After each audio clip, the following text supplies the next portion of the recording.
5वां अध्याय देवताओं द्वारा देवी की स्तुति तथा शुंभ का उनके पास दूध भेजना। पूर्व काल में शुंभ और निशुंभ नामक 2 असुरों ने अपने बल के घमंड में आकर शचीपति इंद्र से तीनों लोकों का राज्य और यज्ञ भाग छीन लिए थे। वे ही दोनों सूर्य, चंद्रमा, कुबेर, यम और वरुण के अधिकारों का भी उपयोग करने लगे, वायु और अग्नि का कार्य भी करने लगे। उन दोनों ने सब देवताओं को तिरस्कृत, राज्य भ्रष्ट, पराजित, आधारहीन करके स्वर्ग से निकाल दिया। उन दोनों महान असुरों से अपमानित और पराजित देवताओं ने अपराजिता देवी का स्मरण किया। देवताओं को याद था कि जगदम्बा ने हम लोगों को वर दिया था कि विपत काल में स्मरण करने पर मैं तुम्हारी सब आपत्तियों का तत्काल नाश कर दूंगी। यह विचार करके देवता गिरिराज हिमाचल पर गए और वहाँ भगवती विष्णु माया की स्तुति करने लगे। देवताओं ने स्तुति की, देवी को हमारा नमस्कार है, महादेवी शिवा को सर्वदा नमस्कार है, प्रगति एवं भद्रा को नमस्कार है। हम लोग नियम पूर्वक जगदम्बा को नमस्कार करते हैं, रौद्रा को नमस्कार है, नित्या, गौरी, धात्री को बारंबार हमारा नमस्कार है,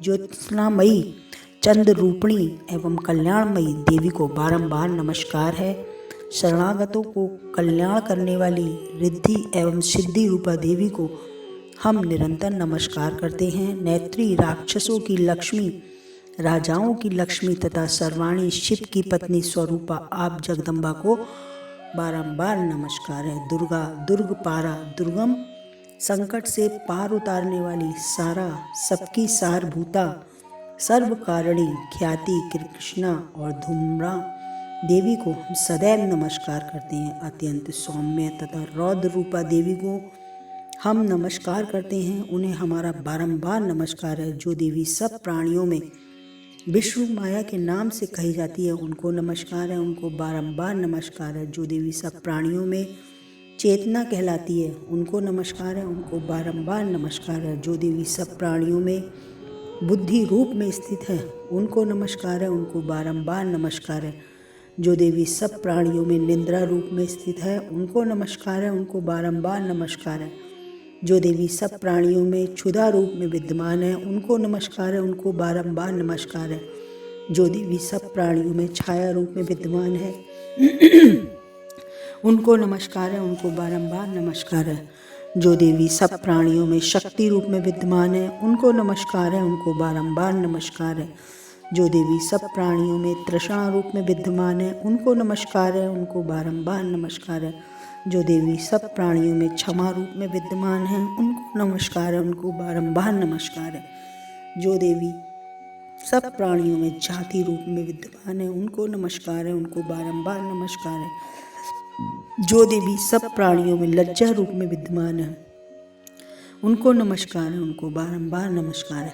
जो देवी सब प्राणियों में शांति रूप में विद्यमान है उनको नमस्कार है, उनको बारंबार नमस्कार है। जो देवी सब प्राणियों में श्रद्धा रूप में विद्यमान है उनको नमस्कार है, उनको बारंबार नमस्कार है। जो देवी सब प्राणियों में कांति रूप से विद्यमान है उनको नमस्कार है, उनको बारंबार नमस्कार है। जो देवी सब प्राणियों में लक्ष्मी रूप में विद्यमान है उनको नमस्कार है, उनको बारंबार नमस्कार है। जो देवी सब प्राणियों में वृत्ति रूप में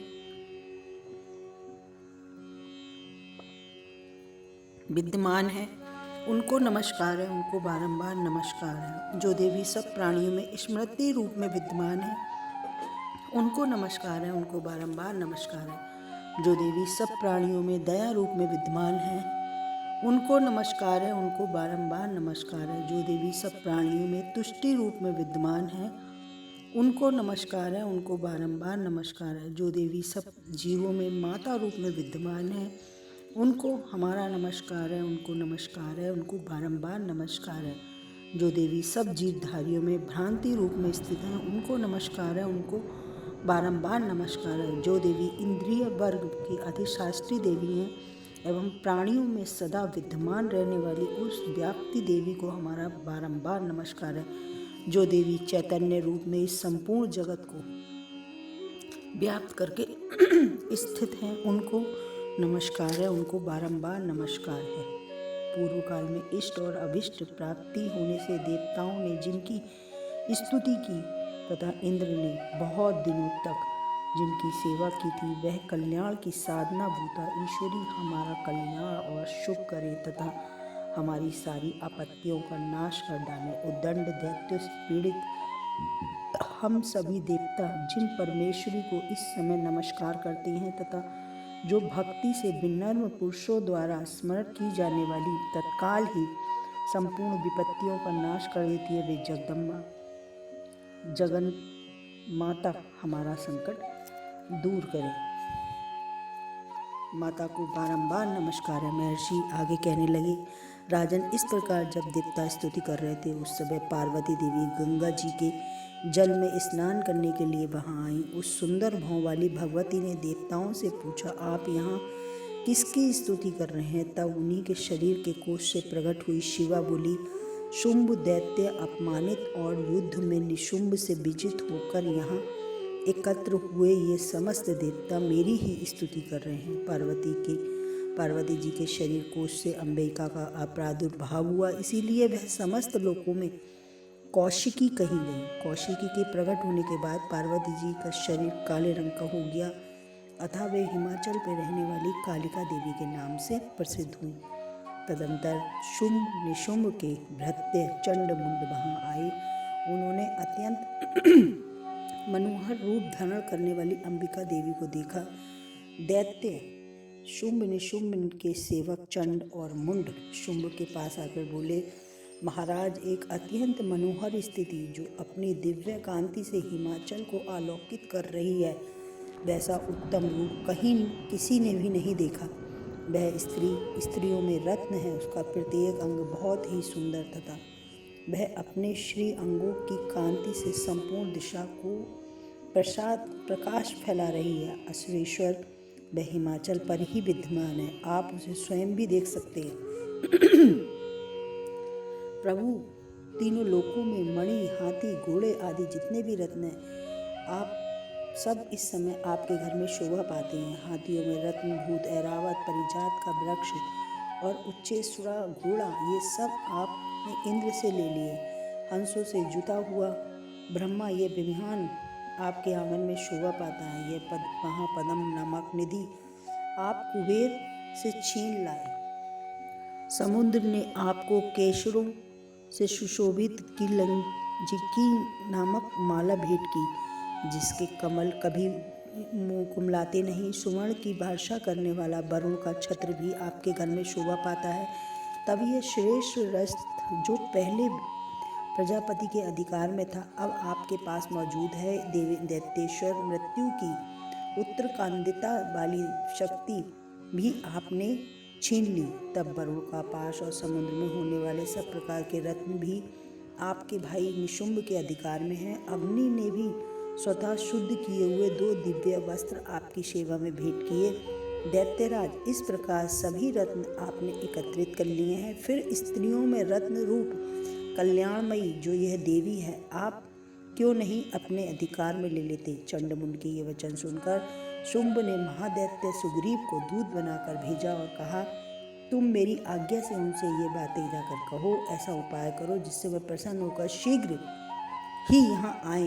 वह दूत पर्वत के अत्यंत रमणीक प्रदेश में जहाँ देवी स्थित गया और मधुर वाणी में कोमल वचन बोला। दूत बोला, हे देवी, दैत्यराज शुंभ इस समय त्रिलोकाधिपति हैं। मैं उन्हीं का भेजा हुआ दूत हूँ और तुम्हारे पास आया हूँ।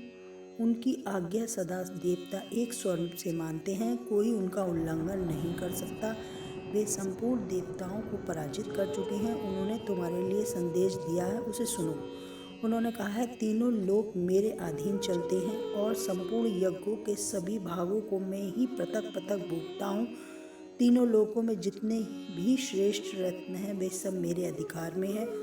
देवराज इंद्र का वाहन ऐरावत जो हाथियों में रत्न के समान है, मैंने छीन लिया। क्षीर सागर को मंथन मथने से जो अश्वरत्न उच्च सुरवा प्रकट हुआ, देवताओं ने मेरे पैरों पर नत होकर समर्पित किया है। हे सुंदरी, उनके साथ ही जितने रत्नभूत पदार्थ देवताओं, गंधर्वों, नागों के पास थे, वे सब मेरे पास आ चुके हैं। देवी, हम लोग तुम्हें संसार की स्त्रियों में रत्न मानते हैं, अतः हमारे पास आ जाओ, क्योंकि रत्नों का उपभोग करने वाले हम ही हैं। हे चपल कटाक्षों वाली सुंदरी, तुम मेरे और मेरे भाई महापराक्रमी निशुंभ की सेवा में आ जाओ, क्योंकि तुम रत्न स्वरूपा हो। मेरा वरण करने से तुम्हें अतुलनीय महान ऐश्वर्य की प्राप्ति होगी। यह विचार करके तुम मेरी पत्नी बन जाओ। दूत के यूं कहने पर कल्याणमय स्वरूपा भगवती दुर्गा देवी, जो सकल जगत को धारण करती है, मन ही मन गंभीर भाव से मुस्कुराई।